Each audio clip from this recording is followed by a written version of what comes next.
Quais são as principais opções de vistos para o brasileiro que quer se mudar para Portugal em 2026? Pessoal, essa pergunta tem sido cada vez mais frequente, principalmente por conta das recentes modificações da lei no que diz respeito a questões migratórias.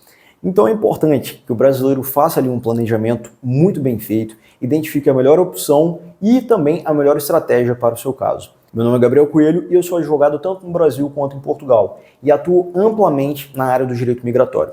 E vamos lá. Primeira opção de visto é o visto D1, que é elegível para aquela pessoa que já tem um contrato ou uma promessa de contrato de trabalho com um empregador em Portugal. Ou seja, se houver ali algum empregador em Portugal disposto a te contratar, a ter você como um funcionário em seus quadros, você pode ser elegível a essa modalidade de visto. Quais são os critérios desse contrato ou dessa promessa de contrato de trabalho? Primeiro, você deve ter pelo menos a garantia de uma remuneração de um salário mínimo português, que em 2026 será de 920 euros. Ah, Gabriel, mas não é meio óbvio que o salário tem que ser pelo menos o mínimo? Não, não é tão óbvio assim. E por que não? Porque se, por exemplo, for um contrato de meio expediente, pode ser que você receba um salário inferior ao mínimo. Então é importante que seja necessariamente um contrato ou uma promessa garantindo um valor de pelo menos um salário mínimo português. Outro ponto. O contrato ou a promessa deve prever uma duração superior a 12 meses. Então pode ser de 13, 14, 15, 16 meses, enfim. O que importa é ter uma duração superior a 12 meses. Em algumas situações, algumas pessoas colocam ali um contrato por prazo indeterminado, com termo incerto, ou seja, sem uma data para acabar. E, via de regra, não dá problema. Mas para evitar a dor de cabeça com a VFS e com o consulado, no meu modo de ver, a opção mais segura é já colocar ali uma duração superior a 12 meses. Ah, Gabriel, se eu tiver um contrato de 6 meses, não serve não? Não, não serve. E por quê? Porque nesse caso você seria elegível a um visto de estada temporária, que é para alguém que não quer residir em Portugal.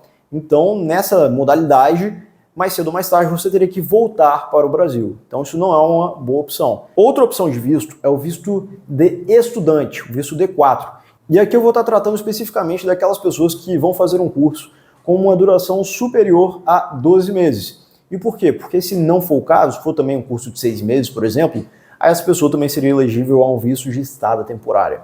Mas vamos lá, quais são os critérios dessa modalidade de visto? Primeiro, a comprovação de que você foi aceito numa instituição de ensino superior ou num curso profissionalizante com duração superior a 12 meses. E em relação a recursos financeiros, o que você precisa comprovar? Aí vai depender muito do caso. Vamos supor que você seja um cidadão CPLP, da comunidade de países de língua portuguesa, um brasileiro, por exemplo, e que você foi aprovado num curso superior. E aí pode ser graduação, licenciatura, mestrado, doutorado, pós-graduação e por aí vai. Nesse tipo de situação, você pode ser dispensado da comprovação de recursos financeiros. Agora, vamos supor que você foi aprovado em um curso profissionalizante. Nesse caso, você vai precisar, em regra, comprovar ter 12 vezes o salário mínimo português. Ou seja, em 2026, 12 vezes 920 euros. Você precisa ter a comprovação da disponibilidade desse valor. Mas, se você tiver a comprovação de que você tem um alojamento garantido, por exemplo, por meio de uma carta convite de alguém que garanta que você vai ter um lugar para ficar, aí nesse caso você pode comprovar ter a disponibilidade de metade dos 12 meses do salário mínimo português. Ou seja, precisa comprovar ter 6 vezes o salário mínimo. Outra opção também pode ser o visto D7, que é para aquela pessoa que tem uma renda fixa e estável no Brasil.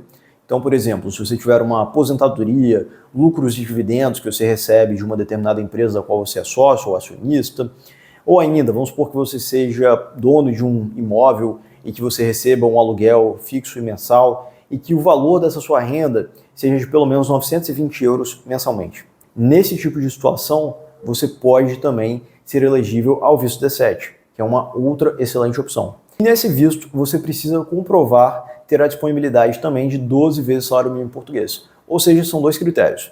Você precisa ter uma renda fixa mensal equivalente pelo menos ao salário mínimo português e também ter a disponibilidade de 12 vezes esse valor em conta para que você consiga ali comprovar os meios de subsistência suficientemente.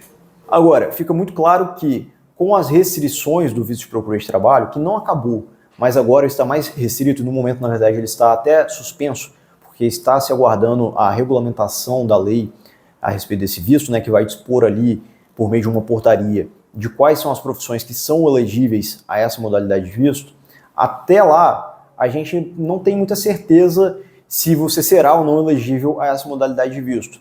E mesmo depois da portaria, pode ser que essas outras opções de visto sejam melhores para você.